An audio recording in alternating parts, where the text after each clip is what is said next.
Let's be clear from the start, kindness alone won't ensure your survival in this world. If you believe being virtuous is all it takes to succeed, you're ignoring reality, and deep down, you know this truth.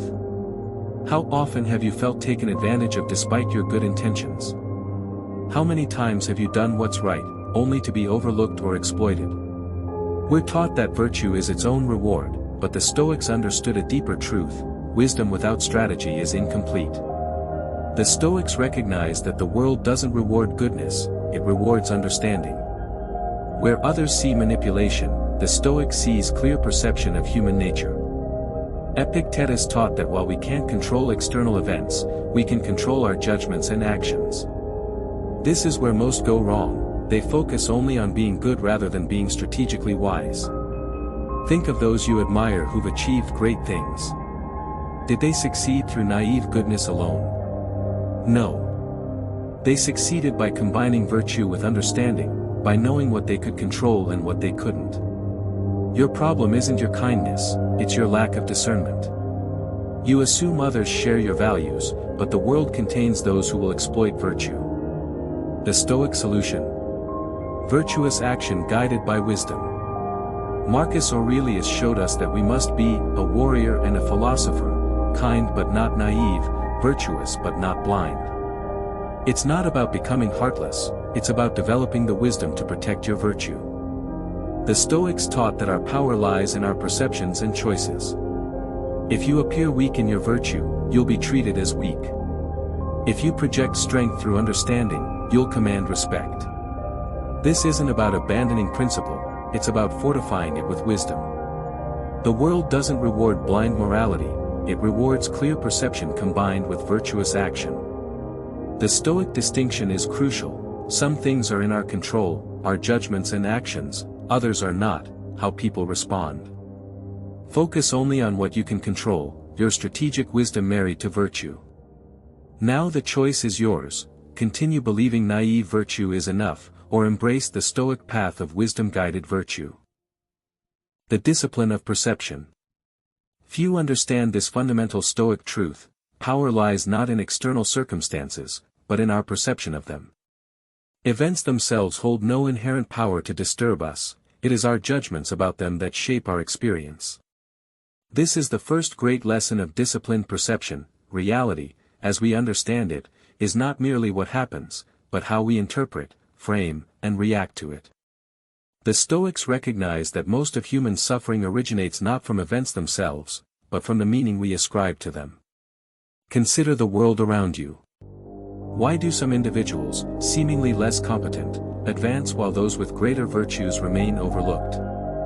It is not always skill or morality that dictates success, but the ability to shape perception, to project certainty, confidence, and composure in the face of adversity.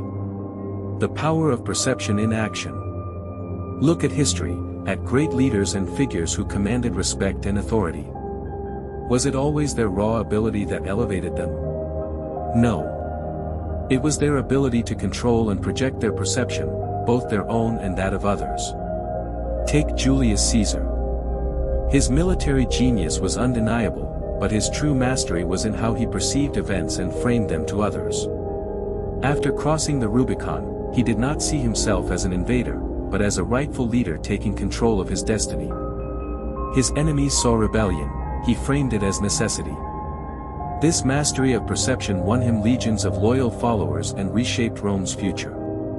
Or consider modern leaders and entrepreneurs.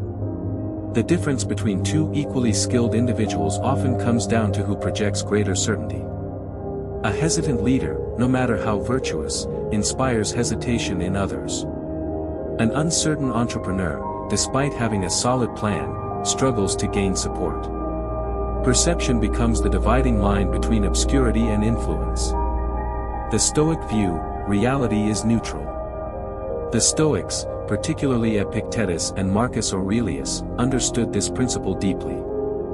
Epictetus taught, it's not what happens to you, but how you react to it that matters. Marcus Aurelius echoed this sentiment: if you are distressed by anything external, the pain is not due to the thing itself but to your estimate of it, and this you have the power to revoke at any moment. The disciplined mind does not passively accept external events as fixed realities. Instead, it actively shapes how those events are understood and internalized. Where most people fail. Most people assume reality speaks for itself. They believe that simply being good, skilled, or intelligent will be enough for success. But reality does not reward effort alone, it rewards effectiveness, which is rooted in perception. A virtuous person who appears weak will be overlooked. A highly skilled individual who hesitates will inspire doubt. A brilliant thinker who cannot convey confidence will be ignored. This is where disciplined perception becomes essential. If you wish to lead, to influence, or to excel in any area, you must take ownership of how you are perceived. Mastering perception, the Stoic approach. So how do we master our perception? The Stoics offer a structured approach. Control your inner narrative. When an event occurs, pause before reacting. What story are you telling yourself about this event? Is it a tragedy, an injustice, or an opportunity? Replace reactive thoughts with disciplined ones. Instead of, I have failed, think, I am learning. Instead of, this is unfair, think, this is a challenge to overcome. Project strength through composure. People respond to the signals you send. If you appear uncertain, they will question you. If you remain composed, they will follow you. Train yourself to maintain an unshakable presence. Whether in negotiation, crisis, or everyday life, discipline your body language, tone, and words to reflect confidence and stability. Frame every situation to your advantage. Instead of reacting to how others define a situation, define it yourself. If you lose a job, frame it as an opportunity to find something better. If someone insults you, view it as a test of your resilience rather than a personal attack. Use perception to guide others. Leaders shape how their teams see challenges. A leader who panics spreads panic. A leader who remains calm fosters stability. Influence is about shaping the perception of those around you, helping them see solutions where they once saw problems. Perception in everyday life. The discipline of perception is not just for military leaders, CEOs, or historical figures. It applies to every aspect of life. In relationships, if you see conflicts as personal attacks, you react defensively. If you see them as opportunities to understand and grow, you respond with wisdom. In career, if setbacks are seen as failures, you stagnate. If they are framed as lessons, you grow. In health, if pain is seen as suffering, it weakens you. If it is framed as a challenge, you build resilience. The ultimate question, is your perception serving you? At every moment, we must ask, are my perceptions helping me or undermining me? If you are virtuous but perceived as weak, you will be tested. If you are capable but appear hesitant, you will be passed over. If you are intelligent but project uncertainty, you will be ignored. Power, influence, and resilience all stem from the discipline of perception. You cannot control the external world, but you can always control how you see it. And in doing so, you shape how the world sees you. Master this discipline, and you master not just your mind but your destiny. The discipline of action. The power of strategic restraint. In a world where everyone is talking, few are truly acting. The Stoics understood that power is not in endless speech, but in deliberate action. They mastered the art of restraint, knowing when to speak and when to remain silent, when to act and when to observe. This discipline of action is what separates the wise from the reckless, the effective from the ineffective.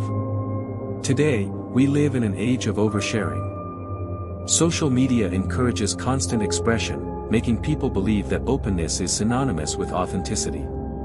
But the truth is, indiscriminate openness often weakens one's position. By revealing too much, we make ourselves vulnerable to manipulation, misinterpretation, and distraction. The Stoics, from Marcus Aurelius to Epictetus, knew that true power lies not in excessive words but in controlled, purposeful action.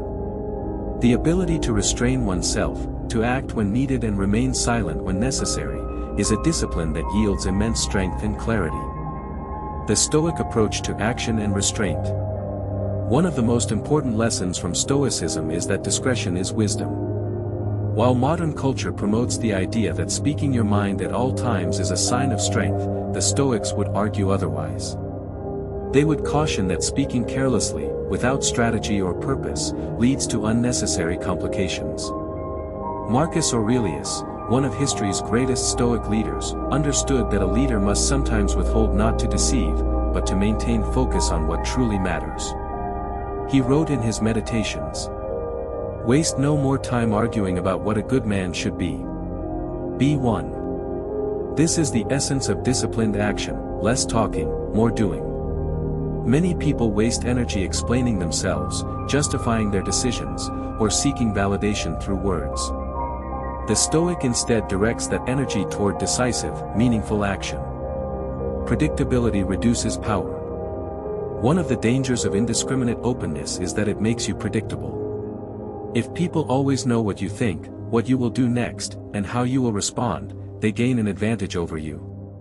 Predictability in action means your opponents, competitors, or even life circumstances can anticipate your moves and counteract them. The great Stoics understood this well. They did not let emotions dictate their responses, nor did they allow themselves to be provoked into impulsive reactions. Instead, they mastered the art of restraint, ensuring that their actions carried maximum impact at the right moments. Think of a skilled chess player. If their strategy is obvious and their moves are predictable, they will lose. But the player who is deliberate, measured, and strategic, who understands when to act and when to wait, holds the true power. The illusion of constant expression. Many people believe that constantly expressing themselves is a sign of authenticity. But is it really? The truth is, unmeasured disclosure often works against us. The more we reveal, the more we dilute our message and expose ourselves to unnecessary scrutiny and misinterpretation. How many times have you seen someone explain themselves endlessly, only to appear weak rather than strong? How often has a great idea been diluted by too many words? The most powerful communicators are not those who speak the most, but those who speak with precision and intent. The cost of over-explaining. Over-explaining is a trap. It comes from insecurity, from the fear of being misunderstood or judged. But the reality is, no amount of words will ever fully protect you from criticism. The more you explain, the more room you give for people to pick apart your message, to question your authority, to find inconsistencies in your reasoning. A Stoic does not seek approval through excessive words. They let their actions speak for themselves. The danger of impulsive reactions. How many problems in your life have come from reacting too quickly? How many conflicts have escalated because of an emotional response rather than a measured one? Impulsive reactions often create more problems than they solve. The Stoics believed in mastering emotions, not suppressing them. This means recognizing when silence is the best response, when stepping back is more powerful than engaging. A person who can control their reactions holds immense power over their circumstances. Lessons from Stoic leaders. Throughout history, great leaders who practice Stoic principles have demonstrated the immense power of disciplined action. Marcus Aurelius, leading with restraint. Marcus Aurelius was not a leader given to impulsive speeches or reactionary decisions. He was methodical, thoughtful, and deliberate. His writings show a man who constantly reminded himself to focus on what mattered, to avoid unnecessary conflict, and to act with wisdom rather than ego. Despite being the most powerful man in the world at the time, he did not waste time justifying himself or seeking public validation. He led through action and restraint, a testament to his strength and discipline. Cato the Younger, silent defiance. Cato the Younger, one of Rome's great Stoics, was known for his unshakable integrity. He was not a man of unnecessary words, nor did he seek to impress others with rhetoric. Instead, he demonstrated his principles through action. When Julius Caesar sought to consolidate power, Cato did not engage in long-winded debates. Instead, he resisted through disciplined, unwavering action, never compromising his values for political convenience. His strategic silence and controlled defiance made him one of the most respected figures of his time. George Washington, the Stoic president. While not a classical Stoic, George Washington exhibited many Stoic traits. He was a man of few but powerful words, choosing his moments of speech carefully. His strength was in his actions, in his ability to lead through example rather than endless discourse. During the Revolutionary War, Washington remained calm under pressure, refusing to be goaded into rash decisions. His measured, strategic approach allowed him to lead with effectiveness and resilience. Applying the discipline of action to your life. The principles of Stoicism are not just for historical leaders.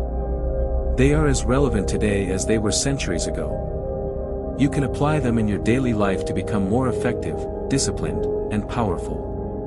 1. Speak less, say more. Before you speak, ask yourself. Is this necessary? Does this serve my goal? Will this strengthen or weaken my position? If the answer is no, reconsider speaking. Many situations are best handled with silence or a few carefully chosen words. 2. Let actions lead. Instead of explaining your plans, execute them.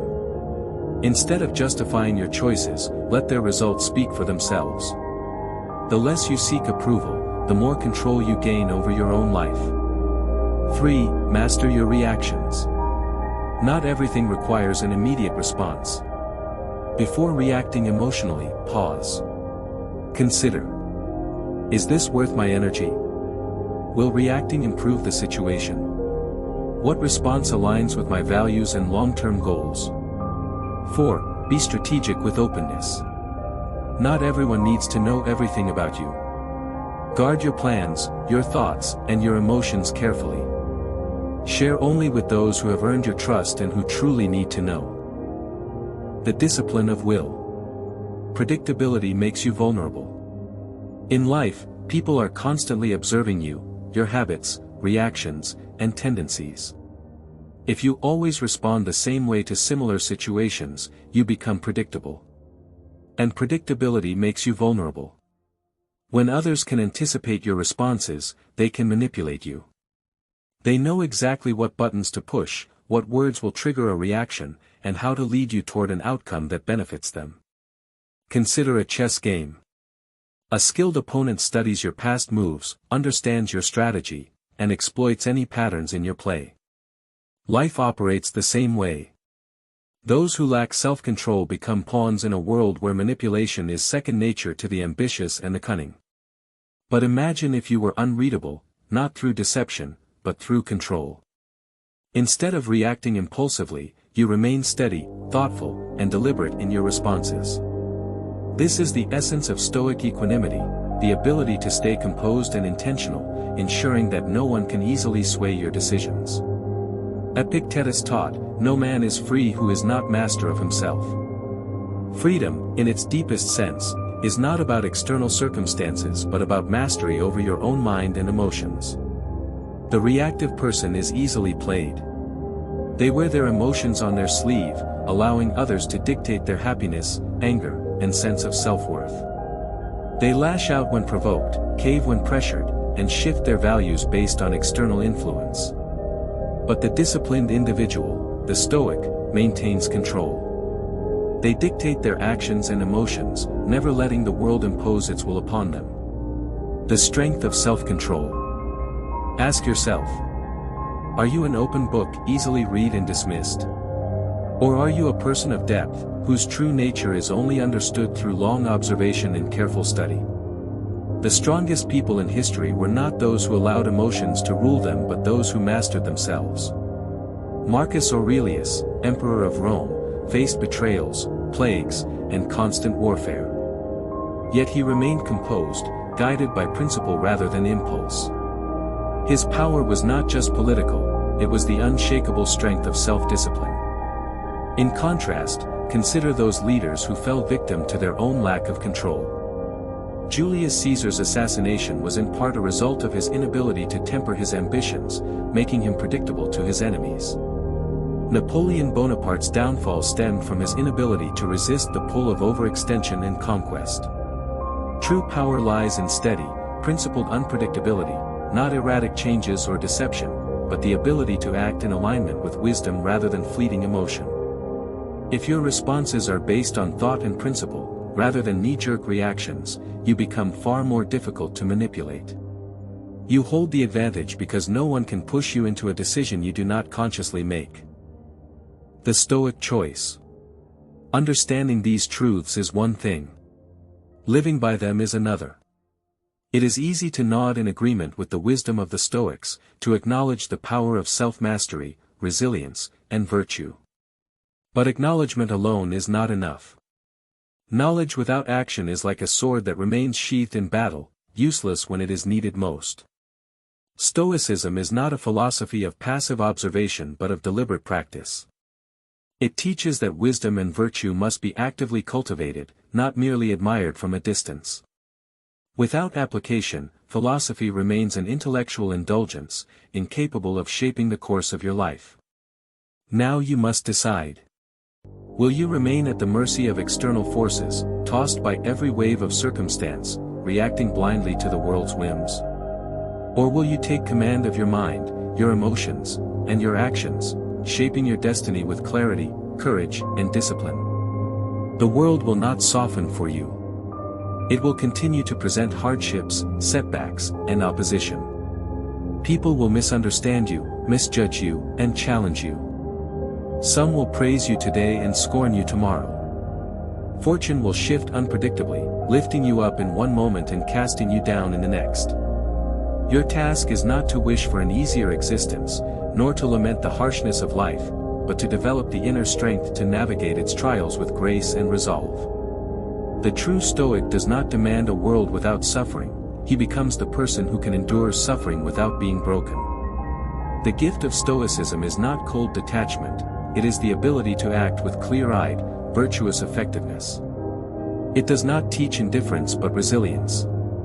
It does not advocate emotional numbness but disciplined emotion, where fear, anger, and despair do not command you, but serve as signals to sharpen your understanding and refine your response. Every day, you face a choice. Will you surrender to impulse, allowing emotions to dictate your actions, making you susceptible to manipulation and regret? Or will you cultivate the discipline of will, mastering yourself so that no external force, no insult, no setback, no misfortune, can unseat you from your path? The answer is not found in words but in the way you live. Choose wisely.